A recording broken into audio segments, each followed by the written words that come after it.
You wanted the best. You've got the best podcast. The hottest podcast in the world. The Chris Voss Show. The preeminent podcast with guests so smart you may experience serious brain bleed. The CEOs, authors, thought leaders, visionaries, and motivators. Get ready. Strap yourself in. Keep your hands, arms, and legs inside the vehicle at all times, because you're about to go on a monster education roller coaster with your brain. Now, here's your host, Chris Voss.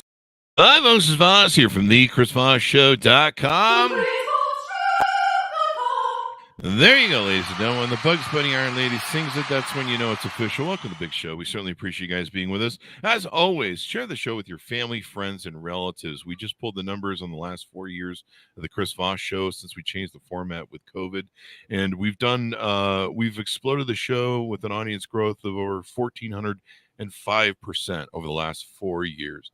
So we're that sounds like .com growth. That's good. Those are good numbers. Yeah, it's pretty good numbers. Not 100%, not 200%. 1,405, and the 5 was the most important part. Maybe I don't know what that means. Anyway, guys, share the show with your friends, neighbors, relatives. Go to goodreads.com/Chris Voss, LinkedIn.com/Chris Voss, YouTube.com/Chris Voss. Subscribe to the big LinkedIn newsletter, the 130,000 group over there. As always, the CEOs, the billionaires, the Pulitzer Prize winners, the most amazing, brilliant minds we have on the show. And we have another gentleman on the show with us today. Mitchell Levy is on the show with us. He's a global credibility expert. He's going to be talking to us about several of his concepts and ideas and everything else. He's the author of over 65 books and probably counting the way he's going. So we'll get into it with him.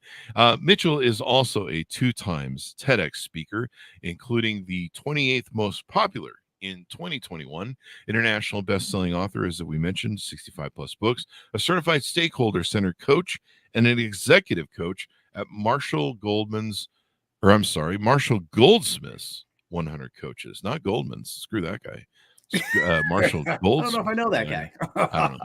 I'm just worried making up names here. What I'm doing. It's a poetic license, folks. I can do whatever I want. As an executive coach, Mitchell is a sounding board, a thinking partner, and someone who can hold the mirror to generate insights for personal change. The impact has earned him a place among the world's top 200 leadership voices by Leaders Hum, number 16 in 2023 on the charts there. He's on the charts. I should do an impression of Casey Kasem. And he's the number 1 thought leader in ecosystems and top 100 thought leader overall by Thinkers 360. He's an accomplished entrepreneur who's created 20 businesses in Silicon Valley, including 4 publishing companies that have published over 750 books. He's provided strategic consulting to hundreds of companies, has been the chairman of the board of a NASDAQ listed company. Welcome to the show, Mitchell. How are you? I'm doing great. That was thanks for reading the bio. It's always good to hear it, and it's great to be here with you. There you go. Well, it's surprising I had to read, considering I flunked 2nd grade. So welcome to the show. Give us some of the .coms you have. Where do you want people to look you up on the interwebs? Best way is going to a single location. Go to mitchelllevy.com. From there, you could see the other things I'm doing. And listen, if I make an impact and you absolutely need to put time on my calendar, you can do that from mitchelllevy.com. There you go. And one of the things we'll be delving into later in the show, you're launching a new thing called the referralnetworkclub.com. Give us a tease out on that. We got a 30,000 overview of what you're doing there with that new project.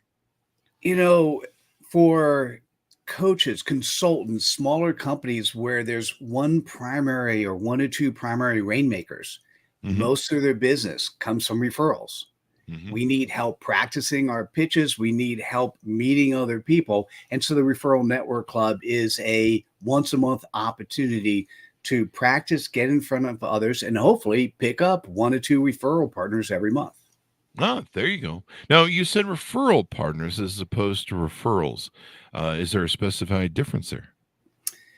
Yeah, when I think about referrals per se, I'm sort of, you get me to the point of thinking about affiliates and affiliate marketing and people doing referrals based on getting money. When I think about referral partners, I think about the type of people who know you, they trust you, they want to share you. And although they may get a referral commission, what they're really doing is they're seeing a need in the person they're talking to, and they actually make a recommendation because they know you can add value. There you go. Adding value is really important. Oh, I think that's when we're going through life and you look at yourself at the end, you're not going to regret. You're going to not regret any time you've added value. What you will regret are the people who you stepped over. There you go. Well, some of them. What Did about that the sound people I good? Let me stepped think on? about that. What I about said the some people I words. I'm stepped like, on? did I really mean that? Yeah, I think so. I regret the people I maybe stepped over, but I won't regret the people I stepped on. At least most of them. There's some people I accidentally stepped on, but most of the ones that I had intent were. Thanks for there, fixing so. that. There you go. Yeah. Most of them are buried in my backyard, so there you go. So Mitchell, give us a rundown in your words about your life. How did you become an entrepreneur? How did you get down these roads? I mean, when did you write your first book? Tell us about how your youth shaped you and into becoming the person you are. If we're going back to youth, and I'll do it super quickly, we were poor. Mom was a school teacher, 3 kids, single. We were below the poverty line, although she was one of those humans that didn't let her kids see that, so we didn't know it. I ended up going to college, went to MBA school, started working. The biggest problem I had is my real first male mentor was in my first job. Actually, it was one of my faculty members in B school, and he was hedonistic and narcissistic. And you say that like it's a just, bad thing. Well, it really is. And he taught me all of these rules, and I didn't realize this till I did my second TEDx. He was actually only physically with me for 1 year. He was mentally with me for 36. And it took me a long time to unwind all of that. But we're going to put that aside for a second. I ended up moving, following my girlfriend. We were living in Boston. I followed her 6 months later. She's now my wife. We've been married for 34 years. I've got a 25-year-old son, and I'm in Silicon Valley. And when the first .com I went to failed, which many do, which I didn't know, by the way, prior to coming to Silicon Valley. I'm like, hey, I'm gonna. The streets are paved with gold. This is going to be cool. And so the first one failed. I went to Sun Microsystems, and I worked there for 9 years. I met a ton of people, and during that time frame, that's when I wrote my first book. So my first book, I think the best way to say it, I'll step back and say, who is Mitchell? I'm a person who challenges the status quo. I make things simple, and I do it in a container of trust. So everyone kept saying, Mitchell, you got to buy a house. Everybody, family, friends, realtors, mortgage brokers, got to buy a house. And so when I was analyzing whether or not I should or should not, I created a book called Home Ownership, the American Myth. Now, I published that while I was at Sun Microsystems, and that was my first taste into writing, and I self-published and self-publishing. There you go. There you go. And so that was your first book to lead you into now over 65 books, man. That's pretty prolific. Yeah. Well, thank you. And what happened is, as 2005, I started my first publishing company. And as you mentioned, we published 750 books. And what I would do is I'd find simple formulas. So for instance, we have a formula called 42 Rules. The 42 Rules book is comprised of 42 500-word blog posts. So, if you've been blogging for a long enough time, you could pull together 42. Now you have a book. And so every time I would create a new book series, a new approach, of course, I had to experiment with myself. And so it became relatively easy to get to 65. And the last book I have, which is Credibility Nation, it is now time for a rewrite of that, second edition, as well as there's another book that really should come first. There you go. What's the other book? What I've unraveled, and it was really about 6 months ago. So what you mentioned, during 2019 to 2020, I interviewed 500 thought leaders on credibility. And out of that is where the concept of I've got I have an online community called Credibility Nation, the book Credibility Nation, the things that I do stem from that. The TEDx came from that. The interesting part is 6 months ago, I realized that what comes before credibility is clarity. Because if you are a credible human, you are of service to others. So it's important that you know who you're of service to, and from their perspective, what is their pain point and what is their pleasure point.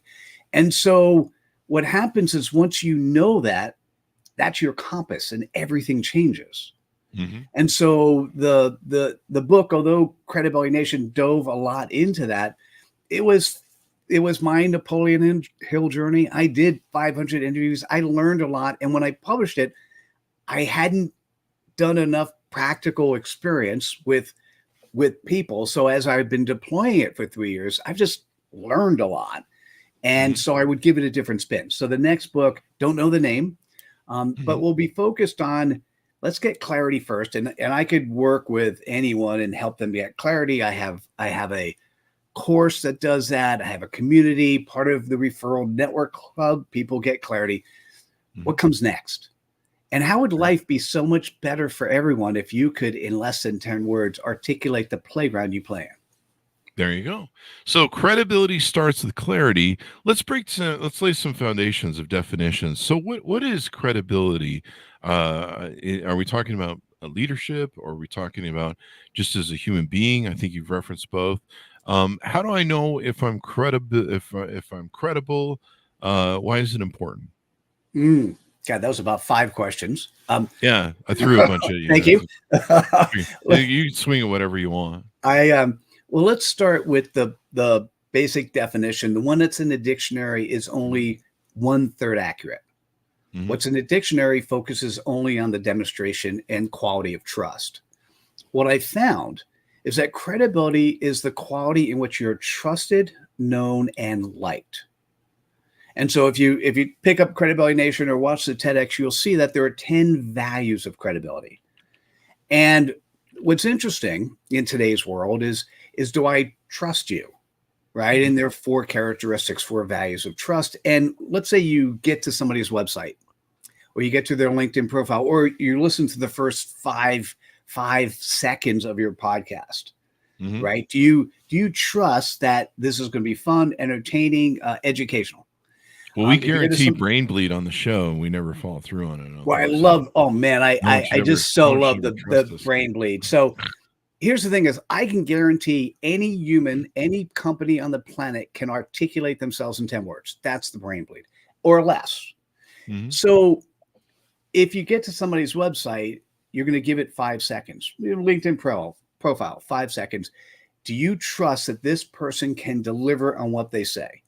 If the answer is yes, you're then going to spend another 30 seconds getting to know that person. So if it's a LinkedIn profile, you might scroll down. You might sort of start one video.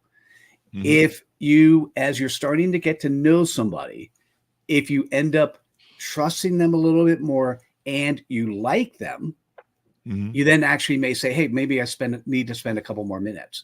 So the reason we know the phrase know, like, trust, but in today's world where everything is transparent and everything is available, everyone has a microphone and a camera, it really is trust, know, like. Let's bring referrals back in. If there's somebody who you trust and they say to you, I like this guy, like, for instance, if you, after we're done, you're going to say, hey, Mitchell, you got anyone who talks like you? And I'm going to say, I got the perfect candidate. You won't even, I mean, you may look at their profiles, but if you believe in me and I refer somebody to you, you're going to go, done. Let me have them on the show. There you go. Yeah. It's so, you mentioned, you talk about how much time people give you, and a lot of people don't really think about that sort of thing. They don't realize that people, if you get 5 seconds, that's probably a long time in the amount of time people look at stuff. You've looked over 100,000 LinkedIn profiles, and I'm sorry you had to suffer through that, because I probably do the same thing, looking over profiles and pitches to us. So what's the best way to what are some things that people base that off of in building trust? Do they look at, okay, does this guy walk his talk or talk about what he's really about? Like I see a lot of people, they have a LinkedIn profile, and they're not really posting anything, maybe relative or even posting anything, but sometimes they're just not posting stuff that's relative to the application of what should be credible to their job title and what they espouse they're good at, you know. And so you just look at it, you're just like, I don't know, is this a placeholder? This looks like a placemat. It doesn't look like you're doing anything that espouses your credibility, as you put it. What's some different things that should be there on your website or your LinkedIn profile that can get that 5 seconds communicated? So when you're looking at 5 seconds, it doesn't matter what you post or any of that stuff, because that's not enough time. Mm-hmm. There are 3 things that the human eye goes to when you go to a LinkedIn profile. Mm-hmm. One is the person's name. Mistake, don't put all caps. Immediately that put like yeah, shout your name at me, I'm gone. Okay. Mm-hmm. Second, I'm looking at the banner that's behind that person, and I'm looking at their headline. Okay. So here's what's interesting. If pick a job title. Let's say tomorrow you I'm not sure why anyone would look for a plumber on LinkedIn, but you need a plumber. Okay. If I said, hey, give me plumbers in the local area, and I end up looking at 5 LinkedIn profiles, I'm going to want to look at the person who the back end picture probably has a picture of some plumbing operation and says, we do plumbing the way our customers love it. Mm-hmm. Right. When I look at the headline, I want a good picture of them smiling. And when I look at their headline, we focus on customer service in the plumbing thing. You'll be happy. That 5 seconds, and I just made up plumbing. I don't think I've ever looked at a plumber on LinkedIn, but that 5 seconds is enough to go, hey, I need to know more. So, Chris, can I tell you what's next? Mm-hmm. I'm going to scroll down to the bottom of the LinkedIn profile. Now I'm going to see, as I'm scrolling, I'll see if they're doing what's proper. Like, do they have videos? Do they have words? Are they doing things that make it easy for me to see who they are? I might read the about section, but I'm going to scroll down to the bottom where I can look at endorsements, and I could look at how other people and recommendations. Really? So if they say I am the America's #1 breakthrough expert, I'm going to look at recommendations. And if there are very small number of recommendations given or received, I'm like, yeah, you do not have the social proof. Your audience is not saying that you are who you say you are.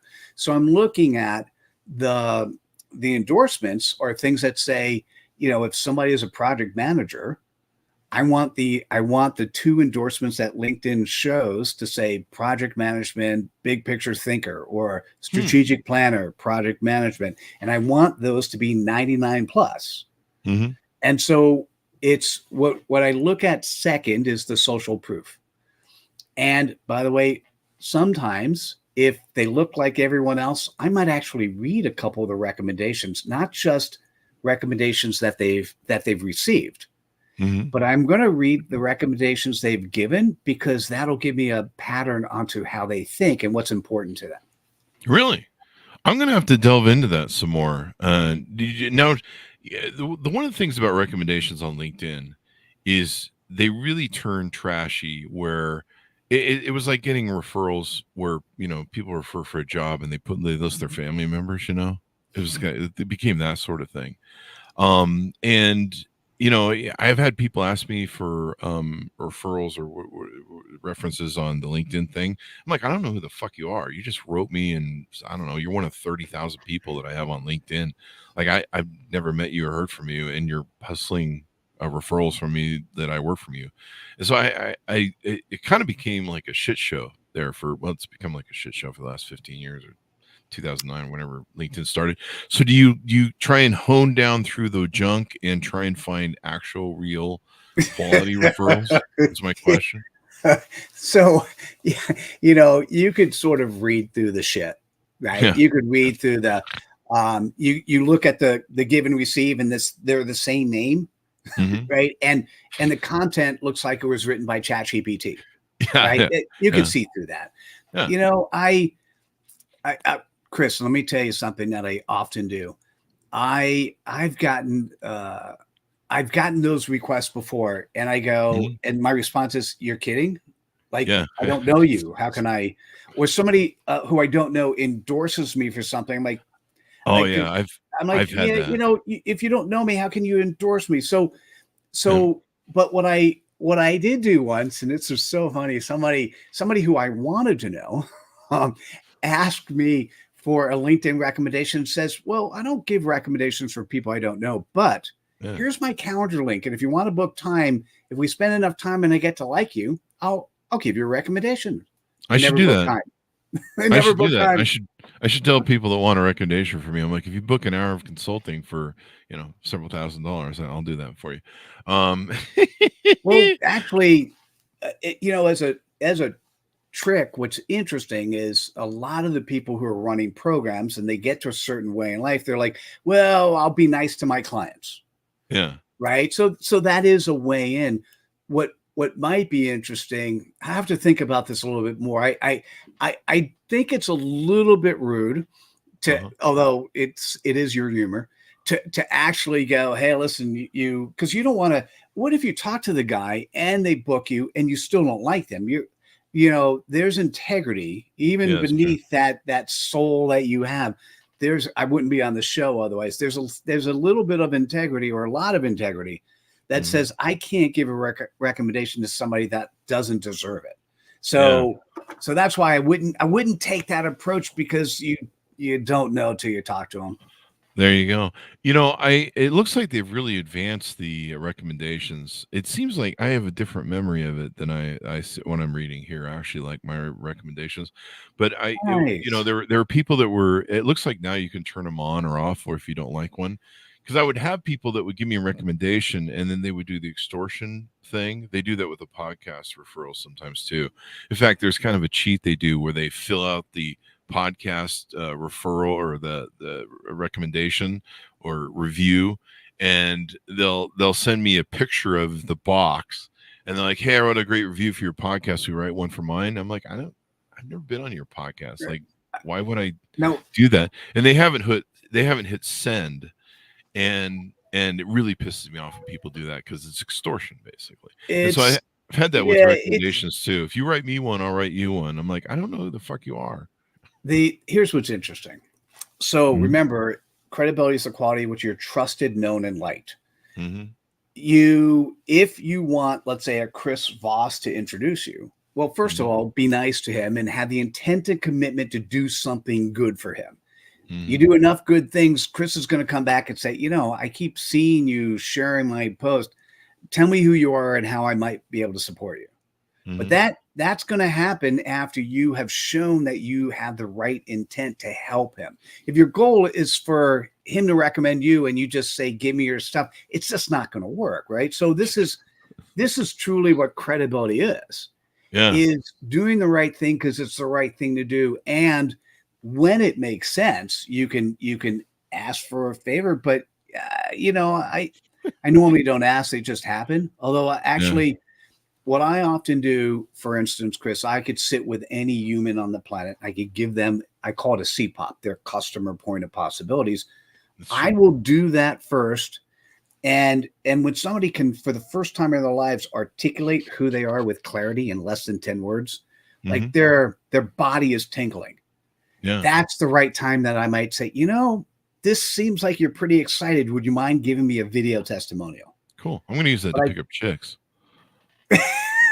I haven't tried that yet. And because I'm happily married, I probably wouldn't. You just leave that to me. Oh, it's probably the right word? No, probably is not the right word. Because I'm married, I absolutely wouldn't. No, I mean the C-pop is anyway. What's funny is I've never really delved down here for the longest time because I gave up on recommendations. But I think you're bringing me back to the fold here, and more people should look at this because I actually like the recommendations I have. Nice. It seems like I had a memory that there were, it just got so bad where you were just getting, there was a time there several years ago where people were just peppering you. And what is funny is now I see what I wasn't happy with. It's in the pending column of recommendations on LinkedIn. And Oh, dude, nice. And there so must you didn't be accept them. there must be 500. No, there's probably 100. There's probably 100 pending of people who've requested to me. And I'm looking through them, and 90% of them, I have no idea who these people are. In fact, I can delete these. Oh, this is awesome. That's it. By the way, that's what I as I see those, I don't know them, I delete. Yeah, And I'm and gonna delete these. but we're going to go back to the simplicity of, as somebody is getting to know you, one of the ways to do that is social proof. And Yeah. I mean real social proof, not the fake stuff. And social proof in LinkedIn's case is the endorsements and recommendations. And Yeah. by the way, same thing here. People get to know you by how you interact with different guests. Mhm. I hope so. They've been doing it for 16 years, so hopefully somebody's paying attention over there. What about this verified thing? There's a new thing on YouTube or on LinkedIn where you can get verified by turning in your idea. I wonder if that does that built in your new thing. It's a new feature, I believe. It's Yeah. I did it when it first came out. Mhm. I don't know if it adds any value. The only reason I say that is I've never looked at a LinkedIn profile and saw that, and it made a difference of who I was talking to. Yeah. What about the and you know what's funny is the shield is pretty, it's hard to really see. It kind of blends in the way they colored it. And so it almost doesn't seem important. You know, one of my problems is my birth name is different than the name that I've used for the last 16 years on social media. You know, and we have Chris Voss YouTube, Chris Voss LinkedIn, Chris Voss Facebook, Chris Voss Twitter, Chris Voss Instagram. You know, everything's Chris Voss.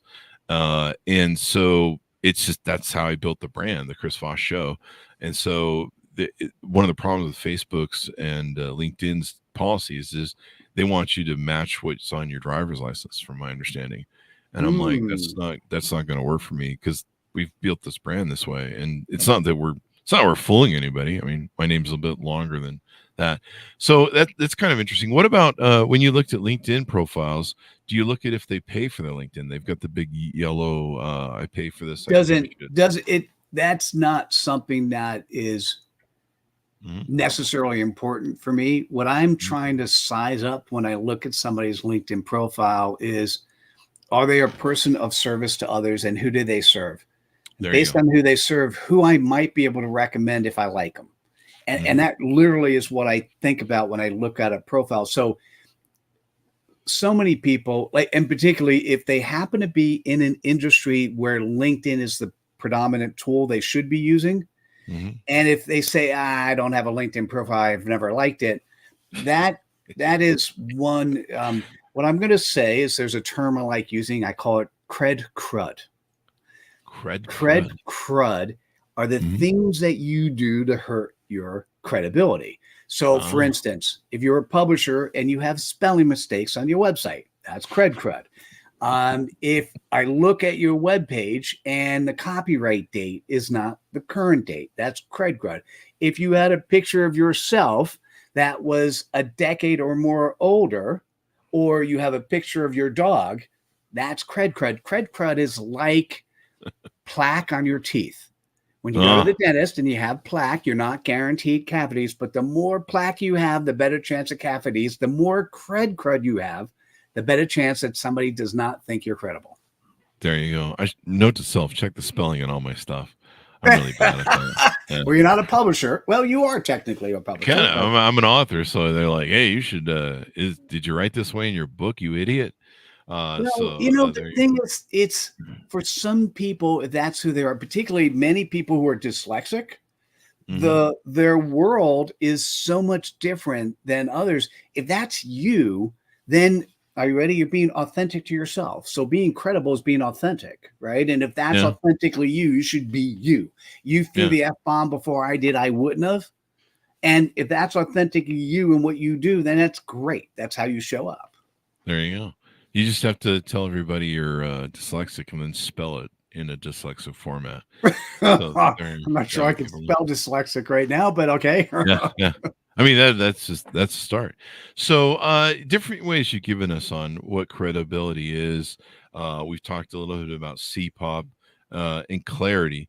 Now, we laid this kind of in early on the show about how clarity leads into credibility. Do you think we've defined clarity well enough in understanding how that leads into credibility, or do we need to expand on that? I think we should expand on that. Okay. Was that your hint? Okay, Mitchell, Yes, go let's for it. do. Yeah. All right. You know, the thing is, I've actually never thought of a definition of clarity, so I'm going to make it up right now as we speak. That's how we do this whole show anyway, so go for it. To me, clarity is in as brief of a way as possible. Can you describe a concept, person, place, or thing, right?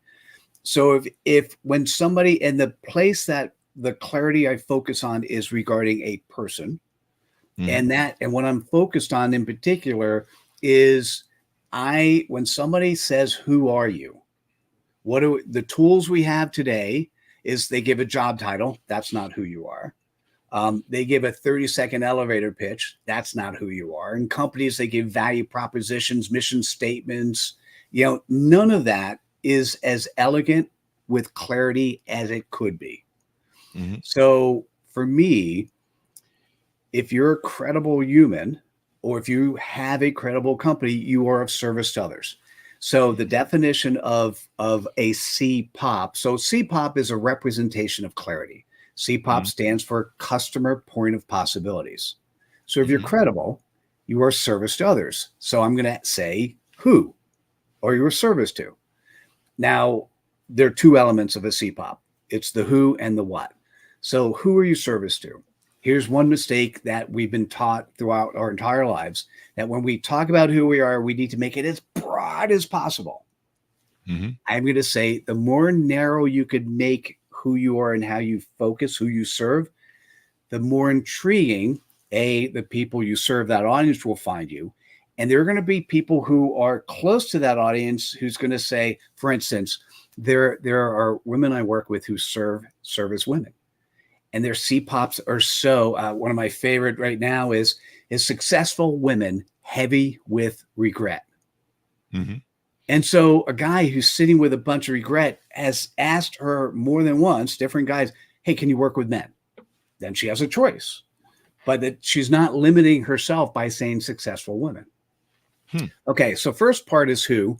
Second part is from your client's perspective. What do they perceive as their pain point, or what do they perceive as their pleasure point? 10 words or less. So, Chris, can I share mine? Yeah, go ahead, please. Right. Now, when I share mine, the natural outcome, are you ready? You're a referral partner or a prospect, is to say, "Tell me more." If you don't give a shit, it doesn't mean you don't give a shit about me. It just means you don't care about that CPOP. So for me, coaches who've created a job, not a business. So let me tell you a little bit more about what that means. In the coaching world, there are hundreds, if not thousands, of organizations that actually train coaches how to do transformation, to how to allow somebody to go from A to B. And let's just assume they're really good at it. There's one thing they don't train, and one thing that coaches in general do not have. They have no idea how to do business development. Most of their business comes from referrals, and referrals are hot or not. So I actually have a system. I call it, it's my Certified Clarity Specialist program, where we not only allow the coach to have clarity, but we also have a business development system built in so that they are continually getting appointments and conversations. And then we assign a coach to them to actually help them be successful. So at the end, and actually there never really is an end, they actually have a business. So what's interesting is when you share a CPOP, okay, Mitchell, I get the playground you play in. When you then do the tell me more in a minute, you actually you already have extra credibility, because you've asked me, you're joining my playground and saying, "I want to hear a little bit more about that playground." That's what we do in the referral network club is I send a 10-minute video, how to create your CPOP and tell me more when people sign up, so that they get to practice that 3 times in 3 different breakout groups with the people that they get assigned to go into breakout rooms with. And then publicly, we'll have 2 or 3 people demonstrate how to do this.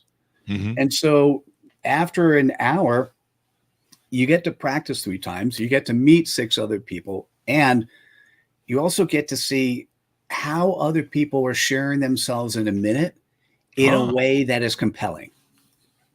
That's interesting. Definitely. And so you can get better at pitching and selling yourself through the referral network club. Yeah. I don't use those words. I'm going to say yes. Mm-hmm. And what words would you use? Well, no, so you're absolutely right. Never mind. I would use those words as long as I get to define what pitching and selling means. Mm-hmm. Right? Because a lot of times, and that's what you did up front with me. You go, hey, Mitchell, how do you define credibility? How do you define clarity? How do you define pitching and selling?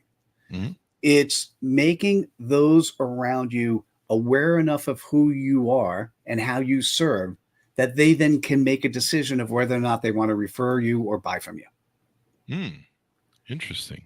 And so they can join the meetings you have. You have several meetings. Looks like every 3rd day. Is that a pattern?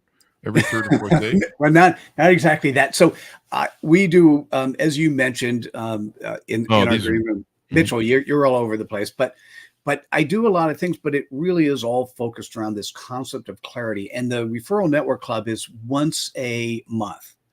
Mm-hmm. And so it's referralnetworkclub.com, $20 to participate. Listen, if you go and you really don't like it, let me know and I'll either refund you or get you the next meeting for free. Mm-hmm. The real benefit is you're going to get a 10-minute video that will help you articulate. I'll still say pitch and sell, but what you're really doing is how do you articulate yourself in such a way that the person on the other side goes, I know somebody who needs you. Imagine saying something in a minute and the person who is paying attention goes, I know somebody who needs you. Can I make a recommendation? Mm-hmm. That's the intent and goal of that. There you go. And then every month you host a 90-minute clarity session where you can be guided on a clear and compelling customer point of possibilities, the CPOP that articulates your purpose in 10 words or less. By the way, thanks for looking. So I'm going to, even though I'm going to send you a 10-minute video, 2 minutes of the video is how to construct a CPOP. 4 minutes of the video is actually how to do the tell me more. And the rest is sort of an intro of what to expect in the referral network club.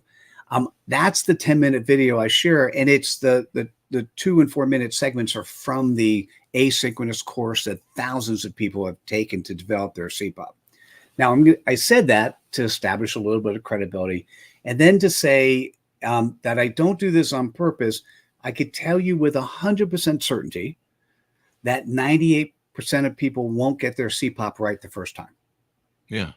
And the problem is we're so chock full of marketing cookie cutter shit that we just incorporate that in terms of who we are.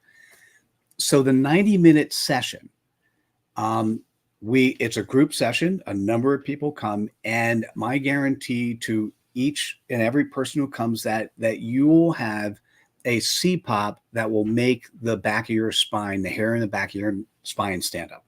There you go. That sounds like a way to get people's attention. Is doing that. So how can they onboard with you? How can they reach out for this new thing that you're working on, or on a lot of the other things that you do on your website? One of the problems when you say to people, hey, what are your socials? And then people iterate a gazillion socials, you never really remember any of them. Mm-hmm. MitchellLevy.com. From there, if you're interested in direct time on my calendar, or more importantly, come to the Referral Network Club, there's a link that clicks there. If you want a clarity session, there's a link that clicks there. I keep that site up to date. Currently creating a summit. So what's coming out soon, probably available next month, there'll be a summit. We expect 10,000 coaches to learn what does it mean to actually, by the way, here's what coaches don't always understand that they're entrepreneurs. And if you're an entrepreneur, it means you're running a business. And so we're not helping coaches, do the transformation. We're helping coaches transform themselves from who they think they are today to recognizing that they're running a business and they're an entrepreneur. And so that'll be on the site probably sometime next month. And Mitchell Levy. So it's 3 L's, MITCHELLLEVY.com. And from there, you could find what you need. There you go. Thank you very much, Mitchell, for coming on the show, man. We've learned a lot. We've covered a lot of ground and learned a lot of stuff. And now you maybe look at these referrals on LinkedIn a whole lot more. And I'm going to go to my LinkedIn and try and look at it and be like, would I trust this idiot? Well, I don't, because I know him. But anyway. Well, you're trying right. to live up to the promise of your show, which is really setting high expectations. There you go. You had a good point too. If I don't see that you put the banner in your LinkedIn, and you have a really great banner. I really love your banner. It's got all the data and information there, and it's got your branding. I need to do better on that. I'm going to interrupt slightly. And I could do this offline. If you're ever interested, I will help you get your CPOP. For people like you, it's very fast. And then what you do is you put your CPOP in your banner, because your CPOP is really who you're serving and the pain point or pleasure point. And your CPOP is bundled into your intro of the show.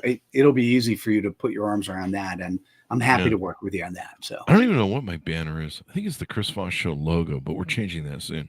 So we're trying to get a better logo put out. So, but yeah, I'll have to look at mine. Like, what's the trustability factor? And I'm glad that it looks like LinkedIn has given some more power to the recommendations to value them more.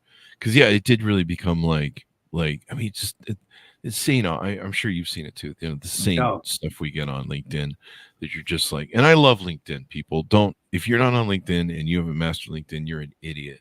And I mean that genuinely. And I'm actually soft launching it. But it's such a great place. It's beautiful. Is there a little bit of spam over there? Yeah, but there is on everything. So just deal with it. I know you were about to kick me off, and I'm just going to say I was commissioned by Reid Hoffman, Konstantin Gerlich to write LinkedIn's first book. So that's how I got to the 100,000. I've been practicing for so long. And what I try to encourage my coaches to think about, if somebody's trying to spam you with information and they want to meet with you, if you talk to them, can they be a referral partner or a customer? And if the answer is, and even if they can't, can you learn something? And so I don't look at, some of the spam stuff, it's just so easy to ignore. But some of it, deep down, they're a good human. They just have been taught wrong.